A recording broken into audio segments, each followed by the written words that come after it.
Alright, now what we need to do is actually get a tire on this wheel.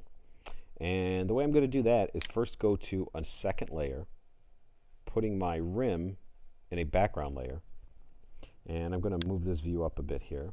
I'm going to go to the Create tab, select the box tool, and I'm going to draw out a box that's going to represent the tire. I'll bring it down like that. I'm going to zoom in a bit, move it over just so I can see it. And let's not make it extend past that middle section there of the rim. We don't need to be too precise here. Can always adjust later. All right, well that's fine, but it's got a square edge. All right, most tires obviously don't look like that. So let's press N for numeric. And down here under radius, I'm actually going to increase the radius, and look what happens. It starts sort of rounding the edges, but if I increase the radius segments, look at that. I can actually round the edges of this box. Okay, again, it's just a flat box, but not anything too elaborate. And I can round it maybe a little bit more.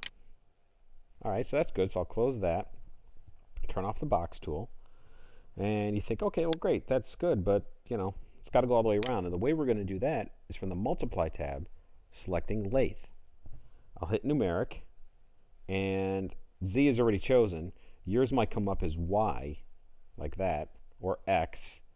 We actually want Z so that it wraps around the tire. So you can see how important it was that I actually built that in place, because now it just lathes it around the 0, 0, 0 axis right here, 0, 0, 0, so that right there completes the revolution. This is why back in the beginning we started centering everything right around that 0. It makes it very easy to build. However, I'll probably maybe I'll leave this at 24 sides. I can increase the sides if I want for more detail. But since the wheel is subpatched, go up about 16 there. Since the wheel is subpatched, I'll do the same with the tire by hitting the tab key. Easy enough. Okay, maybe I'll undo that. Hit numeric, hit lathe, hit numeric again, and I'll probably make it just maybe 28 sides. Just want to make sure that's positively smooth, and I could still hit the tab key. Alright, but I'm going to hold the shift key and select that first layer and kind of make sure that that wheel looks good on there. Okay, it's a little flat on the sides, so maybe let's change that. Let's make it bulge out a little bit. And one thing I'm going to do is press Q, and I'm going to call this tire. I'm going to identify those polygons with the surface name tire, and of course make it almost a black-gray, rubberish. Specularity will give it some shininess. And like I said, we'll change all this later, but this will help us see it a little bit better in the modeler view. And here's something, just on a side note. A lot of people want to go in, and let's say that the color's too dark. They'll press the Q key again, or they'll go back to that detail, and then surface, and they'll say tire, and they get this, colors disabled.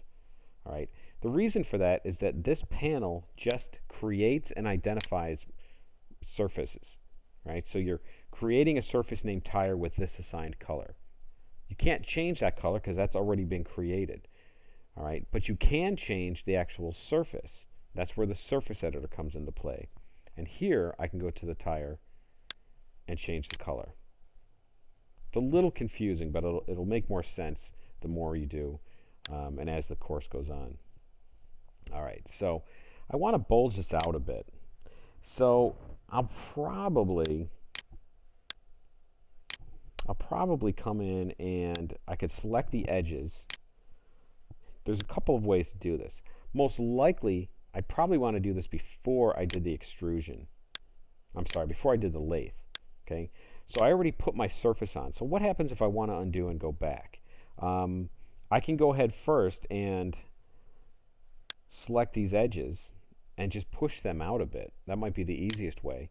Or I can save my surface. If I go to my surface editor, open up presets, and I have a lot of presets in here, and double click that selection there, double click that preview, and it'll save it over here in the presets. So if I undo, I can go back to that. So watch this. I'll hit undo, undo, undo. It's undoing those surface changes. And I'm back to my box, my rounded box, before I did the lathe. And now with points, I can right mouse around these. I can press H for stretch, which is under modify. I can even hold the control key to constrain the axis a bit. And I can go like that and stretch those out. I can use drag, which is control T, and I can even drag these down a bit and round those out some more. And I'm not too worried about those being perfectly symmetrical because that's on the back side of the tire. It's not going to matter too much because even if you do see it, it's not like somebody's face. Alright, so I'm going to deselect these points and maybe I'll shape these up a bit. Because again, when we hit the tab key, all of that gets smoothed out. Don't forget, we're using subpatch mode on these. Okay, so there. Now we got a little bit of that bulbous kind of tire look. Maybe pull this in a little bit. Okay, so whoops. So having that undo available is pretty important. You can also go out and take a picture of a tire sitting to get a little bit better reference. All right, so we've got that shape now. Now we'll go back and do multiply, lathe, and numeric, and Lightwave remembers what I had done. And now I look like I made another rim there. So let me undo that. I think I have to go back in here and pull these up a bit. So I'm going to use the drag tool again and just pull those up. You want to make sure those are sitting on the ground. Again, lathe, N for numeric, and I'll even hold the shift key and take a look at that tire with the rim. Looks pretty good. It looks like it could actually needs to squeeze more out of the rim. So I'll hit undo, go back to that layer, and we'll do it a little bit more. We'll just straighten this out just a bit because we want it to give the appearance that it's kind of squeezing out from that rim. I probably might need to move the rim in. The rim might be too round here, but we're not going to worry about that just now. Back to lathe, hit N for numeric, close the panel, and hold the shift key. And looks like we're okay. So I'm going to press Q and name that tire surface again. And back in the surface editor, if I go and I select, let's see, let's turn that one off, tire, open up my presets. There's my tire. If I double click, it tells me, do you want to load the settings from this to that selection? I say sure. And now that same surface is applied. Now I can hold the shift key again, press the A key to fit, and now I've got my very expensive high profile sport tire. Okay, the rim is probably too thick. Matter of fact, I know it is because I haven't seen any cars quite like that since 1982. But you get the basic idea. It's a matter of shaping and getting that initial shape down before you go ahead and lathe it around. But that will actually create the tire. Put it on the wheel. I can keep them separate layers, but I think I'm just going to press X to cut, select one layer, and press V to paste.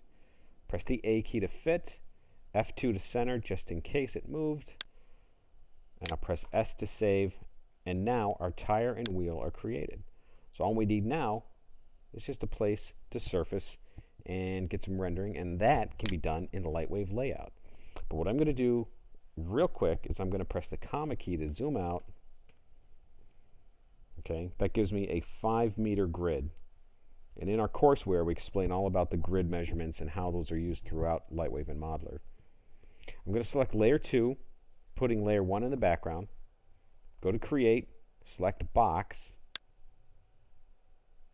and in the top view, I'm drawing out a box. Turn off the box tool. I'm not extruding it at all, top or bottom, just drawing it out flat, pressing Q and naming this tire floor, and I'll give it a nice gray color. Turn off smoothing because it's flat. We don't need it smooth.